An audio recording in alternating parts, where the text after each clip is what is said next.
Bonsoir, monsieur éclaireur. Bonsoir, le grand père vieux sage, comment allez-vous? Ouais, très bien, je vais bien et vous-même. Dieu merci, tout va excellemment bien. Ah, Dieu merci. Que Dieu nous protège tous. Ah, Méramine. Ok, donc on va vous Merci laisser beaucoup. 15 minutes pour pouvoir vous exprimer. Ok, merci. Je vous en prie. Bonsoir à tous les EPV, amis du progrès. Alors, ce jour, je vais me prononcer sur ce médecin ou cet infirmier. Alors, comme vous l'avez dit dans votre introduction, merci encore d'éclairer la lanterne des uns et des autres. Le militantisme politique doit se faire avec responsabilité, avec intelligence, avec modération. Aucun homme politique, je dis bien aucun homme politique, dans ces opposants-là, ne mérite qu'on ait se fait enfermer pour rien. Ce monsieur, cet infirmier, par zèle, a voulu se donner la contenance, et c'est pas quelle haine qu'il habite, et il a préféré lancer un message de haine, un message qui incite même des personnes à détester une personne qui fait du bien. Je vais parler du président de la République. Et c'est malheureux. Vous avez vu le cas même de la mère de Alassane Keïta, qui devait être hospitalisée dans un hôpital, et elle n'a pas été prise en charge rapidement. Mais ces cas-là, il y en a, on pourrait les citer à l'appel. Vous tombez sur un infirmier gore ou un infirmier du PDCI ou de l'opposition qui a de la haine pour le président de la République, ces personnes, rien que pour saboter le système sanitaire ivoirien, vont retarder, vont prendre du temps. Et il y a des personnes comme ça qui meurent. Mais aujourd'hui, ce monsieur, il se retrouve à la MACA ou il se retrouve devant le procureur. Et Laurent Gbagbo ne sera pas avec lui là-bas. Et Tidjane Thiam ne sera pas avec lui là-bas. Il a voulu juste se donner la contenance en voulant envoyer un message de haine. Et aujourd'hui, il se retrouve face à lui-même. Donc, il doit subir les rigueurs de la loi. Alors, vous avez parlé aussi d'électricité à certaines personnes qui se plaignent. Mais nous avons connu le délestage à quelle année? C'est de 2000 à 2010 que la Côte d'Ivoire, on a tous connu le délestage. Parce qu'on avait des barrages défectueux et la centrale d'Azito même qui était défectueuse. Et on avait le barrage de Tabo, Kossou, Ayamé 1 et 2. Mais tous ces barrages-là ont été réhabilités par le président Alassane Ouattara. Et nous avons rajouté encore même des barrages. Le barrage de Soubré, qui a été inauguré, je crois, en 2022. Et le barrage de Kripo Popoli, qui est fini en 2024 là. Et nous avons eu encore la centrale solaire Piomas de Bundiali. Donc, il faut reconnaître tous les efforts que le président est en train de faire. Ces efforts-là, ce n'est pas qu'au niveau de l'électricité. De 35% taux de couverture nationale, on est passé aujourd'hui à 92%. Et dans tous les domaines, aujourd'hui, le président, il a fait ce qu'il pouvait faire. C'est un humain, c'est pas un ange, mais il fait ce qu'il peut faire. Mais par rapport à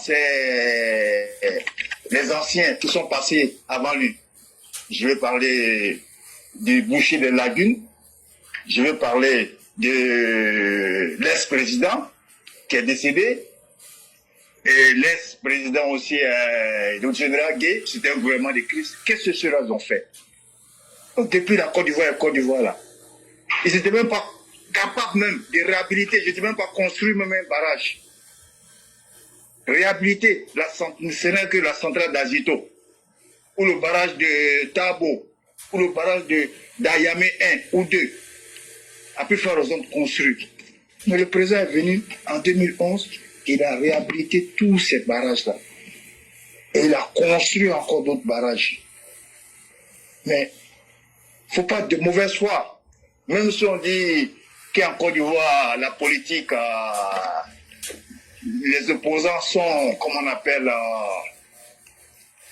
sont caméléons.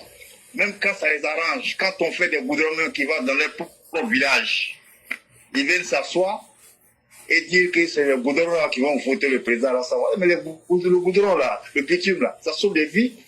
Quand une femme est malade dans un village où il n'y a pas de goudron et qu'on met 3 heures du temps pour avoir la ville ou pour rejoindre l'hôpital, qu'elle fait 30 minutes, est-ce que ce n'est pas une vie qui est sauvée là?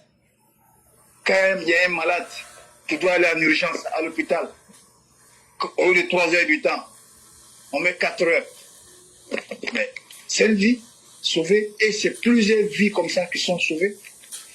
Comme je le dis toujours, Dieu n'est pas gaou. Dieu est dans la vérité, Dieu est juste. Le président lui fait du bien. En ce qui concerne l'eau, mais la couverture, on était à près de 30%. Aujourd'hui, nous sommes à près de 80%.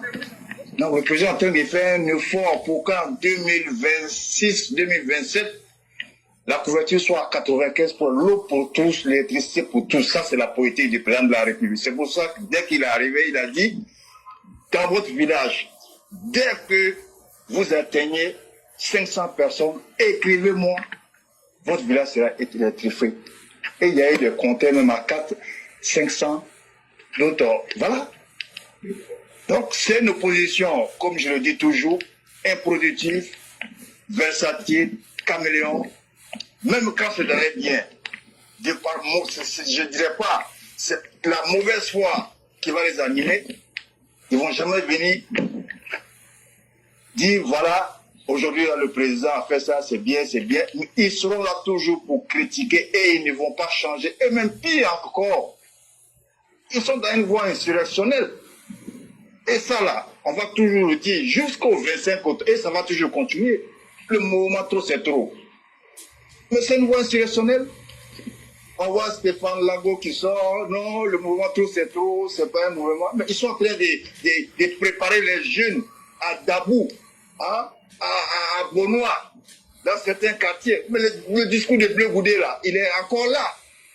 Il dit ceux qui veulent déstabiliser ce pays-là, vous le connaissez. Ils sont en train de se préparer. Ils sont en train de réunir les jeunes. Le discours de Bleu Goudé, il est encore là. Donc, mais, lui aussi, il veut avoir l'estime de certains Ivoiriens, fait croire qu'il a changé, mais Bleu Goudé, tous nous savons que c'est un monstre fabriqué par Laurent Gbagbo. Soro Guillaume, c'est un monstre aussi fabriqué par Laurent Gbagbo. Ces deux-là sont ses enfants. Après, ces personnes-là vont se rejoindre. Là, peut-être qu'il y a un problème, et depuis la CPI, ils font semblant, mais après, là, c'est le père et le fils. Donc, ces personnes-là ont en tête de faire une insurrection, faire un coup d'État après, faire sortir la population. Mais aujourd'hui, la majorité des Ivoiriens ont compris, ont vu que ces personnes-là n'ont aucune vision, n'ont pas de programme, n'ont pas de projet pour la Côte d'Ivoire. Ils veulent juste détruire ce qui a été construit et venir dilapider les biens de la République. Mais nous n'allons pas laisser ces amateurs accéder au sommet, c'est-à-dire accéder à la magistrature suprême. Laurent Gbagbo, Bleu Goudé, Tidiane Thiam, le président par infraction du PDCI, qui a brigandé le PDCI, qui a caporalisé le PDCI, grâce à ses amis, ses repéros. Mais ce gars-là, il est dans quelle logique? Aujourd'hui, il parle du Burkina. J'ai écouté son discours le dimanche, à un meeting où il y avait peut-être 100 ou 80 personnes. quelqu'un qui veut accéder à la magistrature suprême. Il prend plus exemple sur le Sénégal, parce qu'il est sur TikTok aussi, parce qu'il veut gouverner par vidéoconférence, même les meetings, c'est par vidéoconférence.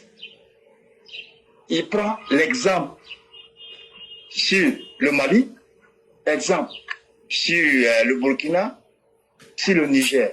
Mais toi, tu te dis un technocrate que tu vas accéder à la magistrature suprême, c'est le Burkina, le Mali, c'est le Niger. Mais non. La Côte d'Ivoire n'est pas une entreprise. La Côte d'Ivoire n'est pas une organisation syndicale, n'est pas un grain. Le blason de la Côte d'Ivoire a été érodé par notre boussole, le président Alassane Dramane Ouattara. Donc, n'importe qui aujourd'hui ne peut pas accéder à la magistrature suprême. En ce qui concerne les parrainages, aujourd'hui, vous voyez certaines personnes se plaignent. Je voyais le représentant de Simone Évêque Babo qui parlait le parrainage, voilà, ça y a. Mais le parrainage n'a rien à voir avec une personne qu'on va voter. C'est deux choses différentes. On peut donner son parrainage à une personne et puis ne pas voter cette personne. Ils ont voulu tromper les Ivoiriens. Et ces personnes, ces opposants qui se sont retirés, qui ont discrédité la CEI, aujourd'hui là, ces personnes repartent à la CEI dans quelle logique? C'est pour les discréditer encore la CEI. C'est pour venir nous dire encore, je vous dis, les tablettes ne marchent pas, c'est ceci, voilà, ça ne fonctionne pas. Les employés même de la CEI ne maîtrisent pas les tablettes. C'est les personnes qui ont toujours... Parce que vous ne pouvez pas demander la dissolution de la CEI. Vous ne pouvez pas dire que la CEI n'est plus crédible, elle est inféodée par le RATP. Et puis demain, quand on parle de la formation, vous amenez des... Mais c'est pour ça que la CEI a vu, elle a trouvé une solution. Si vous avez un problème avec les tablettes, on vous donne la possibilité de le faire manuellement, mais avec l'inscription du numéro de lecteur de la personne qui va vous parrainer. C'est comme on vous dit, allez-y, prenez un taxi sur la route. Vous avez l'application et vous pouvez marcher aussi, aller sur la route, prendre le taxi. Donc, c'est les deux choses. Donc, l'opposition aujourd'hui est prise par son propre piège. Tous les plans que ces personnes-là sont en train de... C'est des plans juste pour déstabiliser, venir discréditer la CEI. Et après, vous allez voir, dans quelques semaines, après août, quand on va finir avec la CEI, le Conseil constitutionnel sera prêt, le Conseil constitutionnel sera prêt à invalider ou valider les candidatures en août. Ils vont commencer à laisser Chantal Camara, ils vont laisser Kubert. C'est des personnes qui sont là rien que pour discréditer les institutions. Elles ne sont pas là dans une logique d'élection. Elles sont devenues maintenant les prophètes du chaos. Ah, il y a une crise qui se prépare. Ah, on ne veut pas de morts. Alors que ça, c'est ce qui est même qu'elles ont prévu. Parce qu'elles préparent les jeunes à faire des casses, à brûler des cars. Donc, je demande encore à mes concitoyens qui doutent encore, qui hésitent, qui sont de l'autre côté, qui sont avec ces caméléons, des personnes qui n'ont pas de vision, des personnes qui n'ont pas de projet, qui n'ont pas de programme, des opposants aux petits pieds, hein, en conflit avec les cerveaux de moineaux qui ne peuvent rien apporter à la Côte d'Ivoire. De se désabonner de cette opposition et de rejoindre la vérité c'est le RADP avec la boussole, son excellence, le président Alassane Dramane Ouattara. Et encore une fois, quiconque essaiera de déstabiliser ce pouvoir sera châtié. Et encore une fois, vive la Côte d'Ivoire. Merci, M. Éclaireur, d'éclairer la lanterne des uns et des autres. Que Dieu bénisse la Côte d'Ivoire. Merci infiniment, Père Vieux-Sage. Merci encore pour tout ce que vous avez dit. Et surtout, faisons confiance, comme j'aime le dire, en nos institutions. Et l'objectif de ces opposants aujourd'hui, il est tellement clair que tout le monde le voit. Hein. comment créer le désordre pour qu'il n'y ait pas d'élection, pour qu'on puisse ramener la discussion. Bon, comme maintenant la date des élections est passée, on ne veut pas que le président Ouattara n'a qu'à être là. Quand il était président, là, il a dit qu'il ne veut pas discuter, il ne veut pas faire dialogue. On était d'accord, hein. Mais maintenant qu'il n'est plus président, selon la constitution même là, maintenant là, on doit faire maintenant gouvernement de transition. On ne fera pas ça aussi. On ne fera pas ça. Donc là, allez directement à votre coup d'État. Allez directement à votre coup d'État. Là, comme ça va vous permettre de prendre très vite le pouvoir. Et là, on va voir ce que vous êtes capable de faire. Mes chers frères, restons sereins. Les tablettes n'ont aucun problème. Les tablettes là n'ont aucun problème. C'est eux-mêmes qui ont des problèmes. Mais ils vont finir par revenir. De la même manière qu'ils sont revenus, ils ont dit qu'ils n'aimaient pas la CEI. Mais de la même manière qu'ils sont allés faire formation de CEI là. C'est de cette même manière-là qu'ils disent qu'ils ne sont pas d'accord pour le parrainage. Mais de cette même manière qu'ils sont venus faire parrainage là. C'est comme ça ils vont aimer les tablettes là. Et puis les tablettes là, ils vont faire parrainage avec. Donc là, ne vous inquiétez même pas. Ne leur expliquez même pas. Ils vont trouver les solutions. S'ils veulent que leurs candidats n'ont qu'à aux élections là, ils vont faire leur parrainage, ils vont envoyer. Ne vous inquiétez même pas. Tablette est gâtée. C'est pas la tablette, c'est eux-mêmes qui sont gâtés. Mais leur comportement d'enfant gâté là, on va enlever ça dans leur corps. On ne leur prête même pas attention. Vraiment, merci beaucoup. On va vous souhaiter une excellente soirée et bien des choses à toute la famille. Allô? Bonjour, chère mère. Bonjour, professeur. Je vais bien, et vous? Dieu merci, tout va très bien. Et la famille? La famille se porte très bien. Et de votre côté? Alhamdulillah. Que Dieu nous fasse grâce. Amin, amin, amin, amin. Merci infiniment. Merci tous les jours à toi-même aussi. Je vous en prie. Merci à notre brave maman Blanc tous les jours aussi, à ses éditos, vraiment, qui nous font voyager. Bonjour à ta professeur. Bonjour à tous les EPV. Bonjour à tous ceux qui nous suivent. On va dire encore merci à Dieu pour cette séance d'aujourd'hui.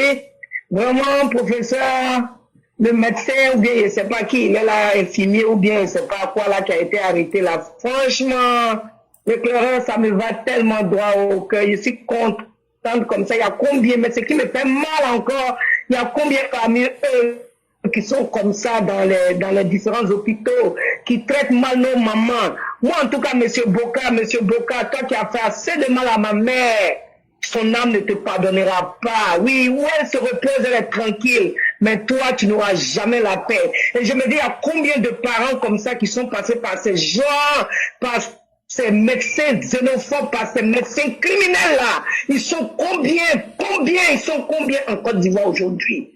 Vous aviez pris la politique pour mettre dans la santé. Vous-même qui deviez sauver la vie des gens. C'est vous-même qui poussez les gens à la mort. Mais vous pensez que vous les poussez à la mort? Non. Vous détruisez toute votre génération. Parce que ces âmes qui sont parties là, sont tranquilles. Mais vous ne retrouverez jamais la paix jusqu'à vos 7e générations sur terre. Parce que je ne peux pas comprendre comment on peut prendre la politique pour mettre dans tout. La politique est insérée dans tout. Vous, ces xénophobes là, vous, ces haineux de la Côte d'Ivoire là, vous êtes partout dans les administrations. Mais que Dieu ne vous permette pas d'aller si loin avec votre manière de faire. Que Dieu ne vous permette pas d'aller si loin parce que seul Dieu lui-même a le pouvoir de le faire. Je vous jure, chaque fois qu'on me parle d'un médecin qui est comme ça à net là, ça réveille ce qui est en moi. Et moi je dis, ce sont mes parents qui m'ont, mes frères qui m'ont dit qu'il faut le laisser. Moi je partais pour poursuivre ce monsieur là, mais je le maudirai à jamais. Et il y a plein de personnes comme ça qui sont comme moi ici. Vos parents là, vous partez les donner aux médecins là, souvent même ils prescrivent des médicaments même qui n'en ont même pas besoin juste pour les terminer. À cause de quoi? De la haine. Surtout moi, ma mère avec son nom Ouattara, elle a tellement souffert. Mais vous les médecins qui êtes insérés comme ça dans les hôpitaux, que Dieu ne vous laisse pas aller loin. Que Dieu ne vous laisse pas aller loin parce que vous êtes méchants. La politique est rentrée dans tout. Même si tu veux dire à quelqu'un je t'aime, on te demander tu es de quel parti. C'est comme ça que le pays là, vous avez rendu le pays là, Bagolora. Voilà pourquoi Dieu ne donnera jamais la paix à cette opposition. Surtout ceux qui nous ont fait ce mal là. Le PDCI même qu'on avait dit ils étaient un peu modérés, mais même ils sont derrière à longtemps aussi. Dieu ne va pas vous permettre d'avoir la paix. Voilà pourquoi Dieu ne va jamais semer la paix entre vous les opposants. Et vous là, Dieu, il va vous payer. Parce que les Ivoiriens aujourd'hui aspirent à la majorité ivoirienne aujourd'hui aspire à la paix. La majorité ivoirienne aujourd'hui veut la paix. Regardez aujourd'hui les États-Unis. Vous avez entendu ce que le Coran a dit dans le début de l'émission. Mais ils sont patriotes. Tout ce qui compte pour d'abord, c'est leur pays. Ils disent Amérique, d'abord, le bien des États-Unis d'abord. Mais nous, là, nous, on n'est pas encore dans ça. Hein. Cette opposition-là ne nous montre pas ça. Hein. Cette opposition-là même veut que la fumée s'enflamme, que le pays là parte en fumée. Mais c'est vous qui allez partir en fumée parce que vous êtes méchants. Vous l'avez détruit le social entre les Ivoiriens. Jusqu'à présent, quand j'écoute des TikTok et puis je vois des jeunes qui sont ancrés dans cette haine-là, je dis que Dieu ne vous donne pas longue vie. Vous ne pas que vous arrivez loin avec votre haine et votre xénophobie. L'éclairage, je vais m'arrêter là. Que Dieu protège Papa de tous ceux qui l'entourent. Que Dieu protège tous ceux qui sont autour de Papa avec le vrai cœur. Ceux qui n'en sont pas, qu'ils se dévoilent. Et Dieu même va les faire. Ils vont se dévoiler. Parce que Dieu est dans la paix de Côte d'Ivoire là. Parce que Dieu même dit où il y a la majorité là. C'est que la majorité me demande ce que je leur donne. Aujourd'hui, les États-Unis subissent ce que même la majorité a demandé. Voilà, donc c'est ça, le président qui est là aujourd'hui, c'est la majorité qui l'a mis là. Donc voilà pourquoi ça on subit. Donc ce qui veut dire que la Côte d'Ivoire, nous, la majorité, nous voulions que Papa continue de nous donner cette paix là. Donc Dieu nous écoutera toujours. Et voilà pourquoi vos oppositions, vous qui voulez le mal, vous n'allez pas aller loin. Que Dieu protège tous nos forces de l'ordre, qui nous donne la paix et la sécurité en Côte d'Ivoire. Et que tous les malfaiteurs là n'aient pas longue vie dans cette Côte d'Ivoire, Inch'Allah, pour que notre pays là soit un pays de paix un jour pour nos descendants. Merci le clairage. Je m'arrête à toi-même, santé, longévité, à tous les EPV. Merci. Merci infiniment, cher mère. Merci encore de tout ce que vous venez de dire. Merci surtout pour les prières et que Dieu puisse les entendre et que Dieu puisse nous guider sur un des droits chemins. Mes chers Ivoiriens, n'oublions pas que nous avons un défi à relever. C'est le défi de la dignité. La dignité n'est rien d'autre que la valeur que tu te donnes à toi-même. Et dans cette valeur que tu te donnes à toi-même, il y a beaucoup de choses. Sachant que nous avons notre présent à assurer, mais nous avons aussi l'avenir de nos enfants et des générations à venir à protéger. Soyons conscients de nous-mêmes, aidons ceux qui peuvent nous aider et fuyons ceux qui peuvent être nos ennemis pour nous niveler vers le bas, pour nous tirer vers ce qui ne sera pas utile pour nous. Vraiment, merci beaucoup, chère mère. Merci à tous ceux qui nous ont suivis en ce jour. On va vous permettre en 2-3 minutes de nous faire la conclusion et ça sera la fin du direct de ce jour. Merci à tous ceux qui nous ont suivis et demain sera un autre jour. Merci infiniment, professeur. Que Dieu nous protège tous, que Dieu protège la Côte d'Ivoire et que Dieu nous donne santé, toute longévité pour avoir cette Côte d'Ivoire prospère et nouvelle. Merci et Inch'Allah, à demain. Merci beaucoup. Excellente soirée à chacun. Merci.